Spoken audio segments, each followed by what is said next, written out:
use that. Sound check, come on guys. What's going on here? Come on, sound check, hey. We need a little energy today. Thanks, dude. I'm Rob Nee, welcome to Sweet Spot. Today we're making peanut butter cookies, the kind of peanut butter cookies you grew up with. And if you did not grow up with these peanut butter cookies, you missed out. Full recipe, including metric measurements, in the YouTube description down below. Let's get started. This is a very easy recipe to make. No stand mixer, no hand mixer, just a bowl and a spoon. We do get started though with a half a cup of butter that we need to melt and then cool. Gently melt the butter over the stovetop or use a microwave. While the butter is melting and cooling back to room temperature, we can prep the rest of the ingredients, starting with our flour. All-purpose flour is best. Baking soda, baking powder, kosher salt. I'm using Morton kosher salt, not Diamond Crystal. Morton kosher salt and Diamond Crystal taste the same. They're the same ingredients, but they're differently sized. They're not equivalent when you measure them. This is 1 teaspoon of Morton kosher salt. This is equivalent to 1 3/4 teaspoon of Diamond Crystal. It makes a difference. And the last dry ingredient is the one that makes this recipe magical. Cornstarch. This makes the cookies crispy, perfectly crispy, just the way you remember. If you don't want crispy, simply don't add the cornstarch. Crispy, cornstarch. Give this a quick toss with a fork or a spoon, just to mix the ingredients up. Our butter has cooled and now we're ready to mix the ingredients. Into a bowl, we want to put brown sugar, we want to put white sugar, and our melted and cooled butter, and simply mix with a spoon or a fork if you prefer.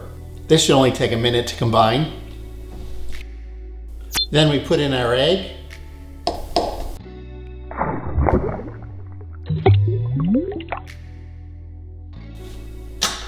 And vanilla. And mix this also to thoroughly combine.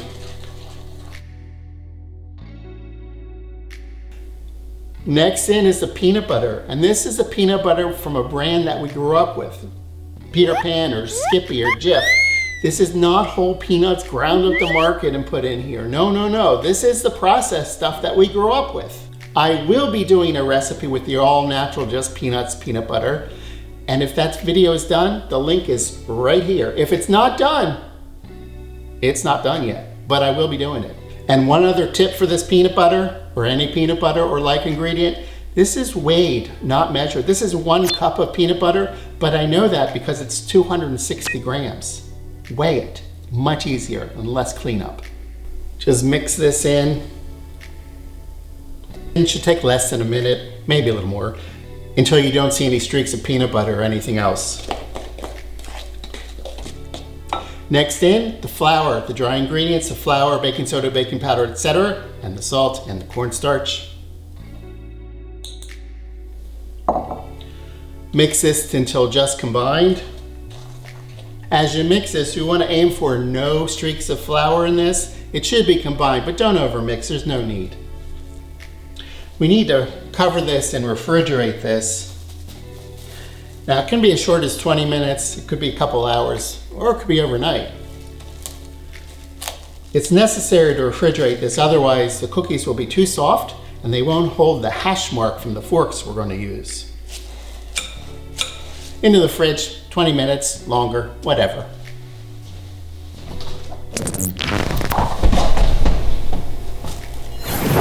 The dough has chilled for almost 3 hours and we're ready to bake it.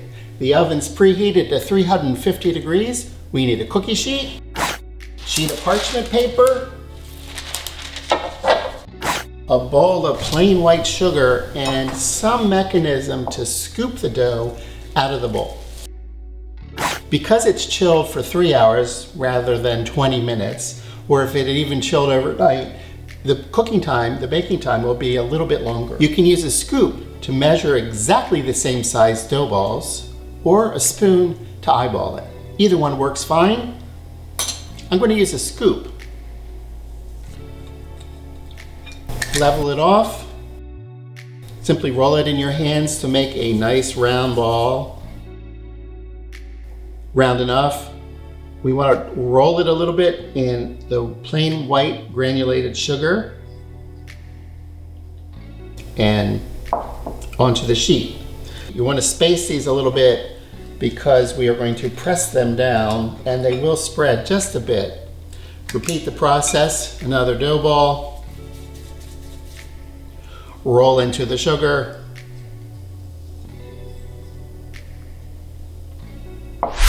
And when they're all coated with sugar, we simply want to crisscross, put a hash mark on these with a fork. By gently pressing down in one direction, turn the fork 90 degrees and then do the other. This accomplishes two things. It makes a nice hash mark that peanut butter cookies have. It smushes the cookies a little bit, which will allow them to bake more evenly. Press down. Rotate, smash. Then into the oven. The cookies will be done when they're firm, but not overbaked. Don't let them dry out. And it depends on the amount of time the dough was chilled. Check at 12 minutes, and if the dough is chilled 3 hours or overnight, you may need as long as 20 minutes. Despite the 12-minute timer going off, these are definitely not firm. The cookies are hot and out of the oven. There's surface cracks on these, which is an indicator that they are done. They've definitely firmed up a bit, very much, and they smell delicious. We'll be back when they're cool. These cookies look amazing, completely cooled. Taste test time, my favorite part. Let's try one. Crispy, delicious, tender, light and airy. Love the peanut butter. Using kosher salt rather than table salt makes a big difference. These cookies are beautiful and truly bring back childhood memories. If you enjoyed this video, now is the perfect time to give us a like, thumbs up, and if you're not a subscriber, subscribe and hit the bell icon below to be notified for each new video. Until next time, this is Sweet Spot.